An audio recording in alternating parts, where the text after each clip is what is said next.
Hello, I'm Paul Beckwith. In my previous video, I went into a detailed examination of the AMOC, the Atlantic Meridional Overturning Circulation System. So basically, the thermo-haline driven, thermo being heat, haline being salt, driven oceanic system which carries heat around the globe, and it's very, very important for our climate system and existing weather patterns and growing food and everything we do on this planet. And there's concerning signs that it's about to switch into a different state. So it's known to have two states: a strong circulation state, which it's in now and which our climate vitally depends on, and a slower state where it basically shuts off and reforms at lower latitudes. So I went into the details of some of the recent research on it, the most recent research on it, on the idea of early warning signs or early warning metrics, indications that the thing might be about to tip. And we know that in complex nonlinear systems, there are some signs often when you're about to pass a threshold and flip into a different state. And those signs include increased variability and a critical slowing down, or a stiffening, if you like, a reduction in the frequency response of the system. So instead of carrying out different high frequency fluctuations and being resilient and elastic and flexible, the system becomes rigid and inelastic and liable to just snapping or tipping.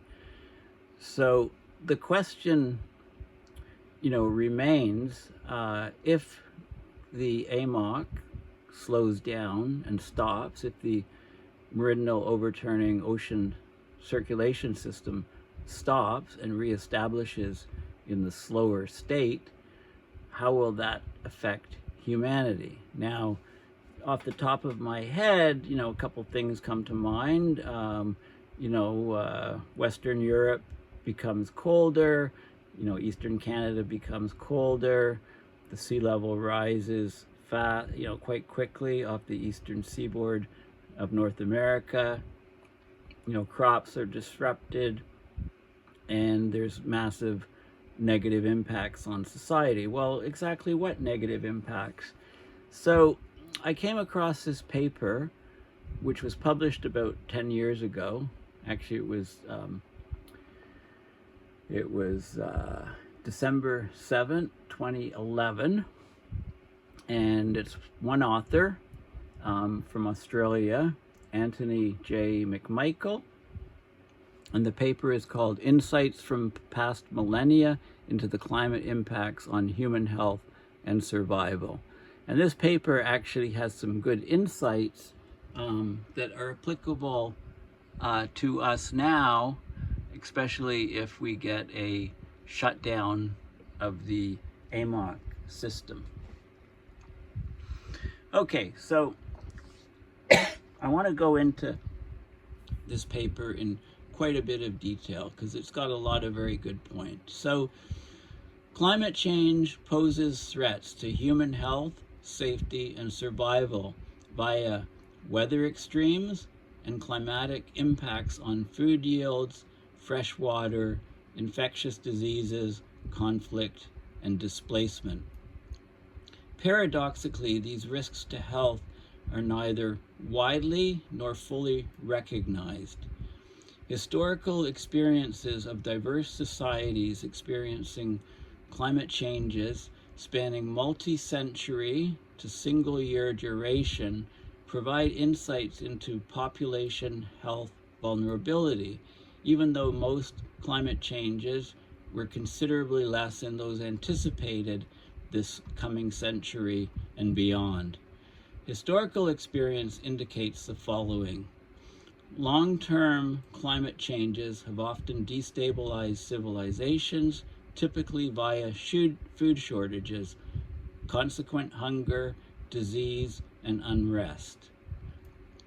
Medium-term climate adversity has frequently caused similar health, social, and sometimes political consequences. That's point 2. Point 3 is infectious disease epidemics have often occurred in association with briefer episodes of temperature shifts, food shortages, impoverishment, and social disruption. And we're just coming out of a pandemic ourselves. Societies have often learnt to cope, despite hardship for some groups, with recurring shorter term, which is decadal to multi-year regional climate cycles, for example, El Nino Southern Oscillation or ENSO, except when extreme phases occur. And another point, the drought, famine, starvation nexus has been the main recurring serious threat to health.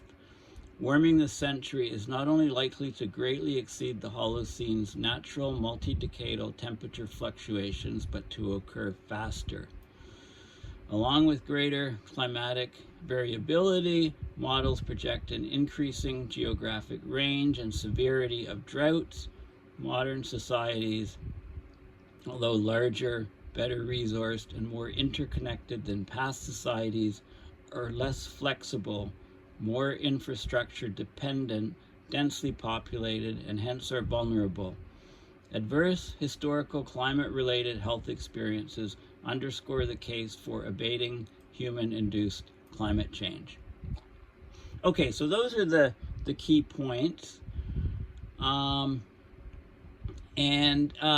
going to, there's all kinds of different examples of civilizations that have been greatly stressed from climate, and that has led to collapse. And this is over a long period of time. Okay, so let's look at this plot. So we've got the temperature variability or change on the, whether it's warmer or colder on the vertical axes, and we've got the time scale on the horizontal axes, and it's divided into two sections. This part here is centuries common era. So this is in the last 2,000 years here. Okay, so 200 years, 400 years, up to present day. Centuries common era, and this is millennial before common era. So this is every 1,000-year periods before. The first thing to notice is that the temperature band, the temperature fluctuation has mostly been within this band of about plus or minus half a degree. Okay, plus or minus half a degree. So not much temperature fluctuation. And of course now we've accelerated warming since 1975, and this is the model range to 2100, far exceeding any band. This is the medieval warm period in Europe, the Roman warm period, the Holocene climate optimum 1 and 2 in these regions. Okay, Sahara Desert dried here, drought in Eastern Mediterranean region. There was an acute cooling event in 536 Common Era. We have the Little Ice Age, Europe and China, the Tambora eruption in 1815. Okay, so we had a couple cooling events. So how did civilization fare? The temperature fluctuation wasn't that great. So there's 3 categories of human risks due to changes in climate. Direct impacts. Okay, this is health and safety consequences of heat waves, floods, extreme weather events, increased concentrations of particular air pollutants, etc. So these are direct impacts on people, and usually they're shorter term. Okay, it's an event. Then there's risks that are longer term that are due to changes in ecological or biophysical systems, changes in food yields leading to undernutrition, child stunting and deaths, altered flows, cleansing and salinity levels of fresh water, changes in range, rates, and seasonality of climate-sensitive infectious diseases, the climate effects on pathogens, vector species, and intermediate host animals. So there's those risks, indirect impacts, and then there's also impacts arising from social and economic disruptions and hardships, diverse health disorders, including undernutrition, infections, mental health risks in climate-displaced groups, climate refugees, depression and despair in failing farm communities and disadvantaged indigenous and other marginalized groups, health consequences of the tension and hostilities due to climate-related declines in water, food, timber, and living space. So resource-related impacts. And this table here shows the potential vulnerabilities of modern societies to climate changes. So food producing systems, both land and sea, are already widely under stress from soil degradation and loss, water shortages and overfishing, plus new vulnerabilities due to a high degree of specialization of crops, hence less resilience. So we're talking monocultures, widespread monocultural production, high dependence on fossil fuel inputs, on the fertilizers. Huge amounts of fertilizers required to maintain the existing food supply. Number two, today's large populations and dense urban settlements are 1, conducive to infectious disease. 2, they're exposed to urban heat island amplification of heat waves. 3, they're often located vulnerably, like on floodplains, coasts, informal hillside housing, etc., as population growth and urbanization compounds the risks. So more people packed in tighter into smaller and smaller spaces. 3, urban living depends on much complex infrastructure, which is vulnerable to failure, to disruption. 4, many large low-income populations exist. They're dependent on coastal agriculture, face significant sea level rise this century. 5, much of the world is now full with little vacant hinterland. Population displacement may exacerbate geopolitical instability. Nowhere for people to go when their own region is devastated. Other human-induced global environmental changes like disrupted nitrogen and phosphorus cycles, biodiversity losses, land degradation, etc. All these things will compound many of the health impacts of climate change, especially food shortages and undernutrition. And the last one, international tensions are rising on many fronts, reflecting population pressures, economic crises, water shortages, persistent poverty, and volatile food prices. Okay, so you can see all of these sort of things at play at present. And then it goes into the different, there's some examples spanning 12,000 years of the impacts of climate change, both short-term and long-term, on human health, safety, and survival. So we've got wetter situation and drier situation, shorter-term climate change, longer-term climate change, wetter and drier, and then the variation of temperature in degrees Celsius. Now, this is also, it's not just for heat, it's for colder sections. So, we're talking about, within, temperature was not even a degree warmer, plague, Black Death. China warms, rodent proliferation, and then, then the Black Death. This is what we're expecting, plausible average global temperature range by 2100, plus likely increase in mid-latitude droughts and heavier rainfall events. Okay, so we're heading to completely new ground, completely new territory that humans have not had to face before. And this is just in the short term. Europe's great famines, dropped, a little bit colder. Europe's great famine, starvation, epidemics, deaths, triggering of the plague of Justinian, high mortality, demise of early Iron Age civilization.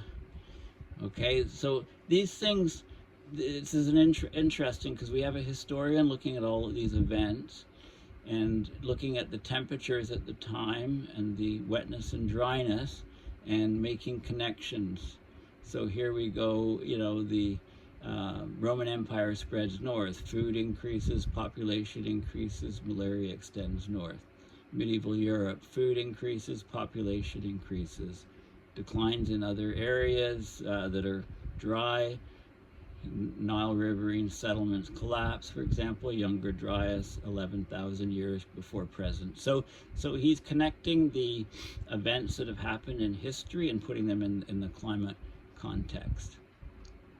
Okay, so those are the key things here. And so the main conclusions that he reaches, and I'll go into some of the examples, but there's numerous examples, and this is open source, so it's just a really good paper that you should look at to see what we may have in store in our present society based on what's happened in the past. So the main conclusions from this historical review are: long-term climate changes have often contributed to the decline of civilizations, typically via aridity, so dryness, aridity, dryness, food shortage, famine, and unrest. Medium-term climate adversity, causing hunger, infectious disease outbreaks, poverty, unrest, has led to political overthrow. Infectious disease epidemics have often accompanied or followed short-term and acute episodes of temperature shifts, food shortages, and social disruption. Societies can build resilience and learn to cope with recurring, shorter-term, decadal to multi-year climate cycles like ENSO, El Nino Southern Oscillation, North Atlantic Oscillation, other than when extreme phases occur. Weather disasters afflict both rich and especially poor populations. Recovery, sometimes with social reorganization, usually occurs. The nexus of drought, famine, starvation, drought, famine, starvation has been the major serious adverse climate impact on health over the past 12,000 years. Okay? Cold periods, more frequent and often occurring more abruptly than warm periods, in the past, have caused more apparent stress to health, survival, and social stability than has warming. Okay, we're in a new ball game with the warming, much above what we are now. Historical experience shows that temperature changes of 1 to 2 degrees Celsius, whether up or more frequently down in the past, can impair food yields and influence infectious disease risks. Hence, the health risks in a future world forecast to undergo human-induced warming of both unprecedented rapidity and magnitude, perhaps well above 2 degrees Celsius, are likely to be great. Okay, and then so he gives all kinds of examples, so let's just look at some of them.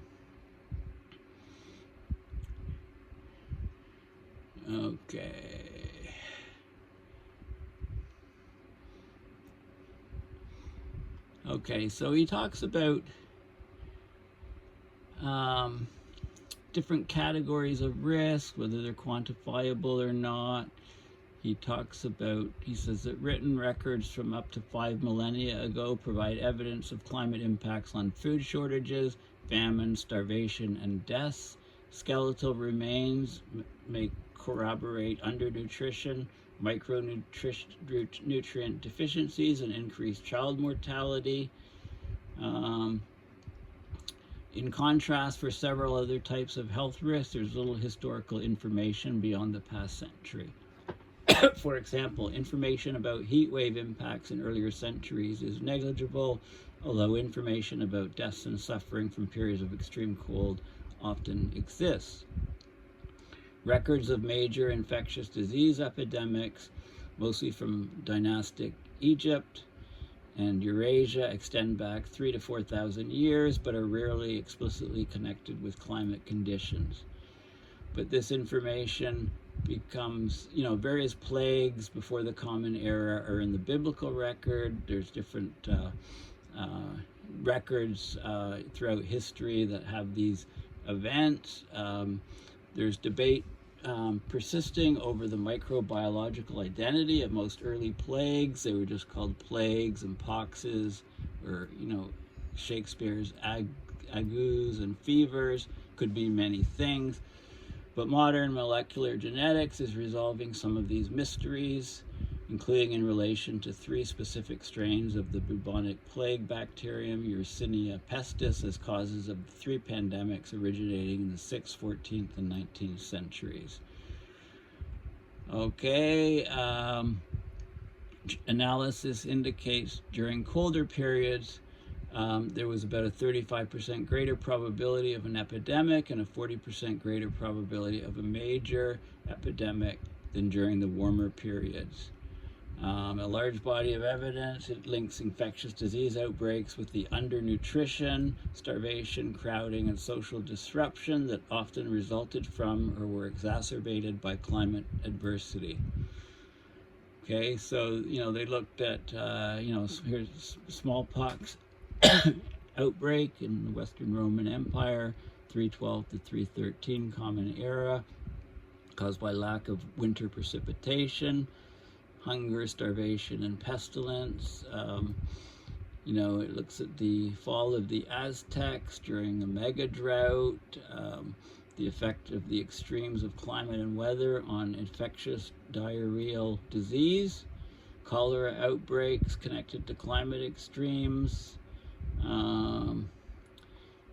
Finally, much evidence associates outbreaks of social disorder, conflict, and warfare, and their diverse health impacts with climate-related stresses, especially food shortages.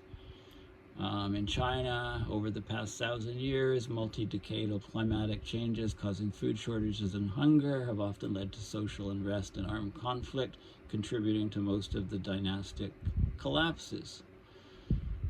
France, late 1780s, the extreme and erratic climate conditions exacerbated food shortages, lawlessness, and social uprising that contributed to the French Revolution in 1789.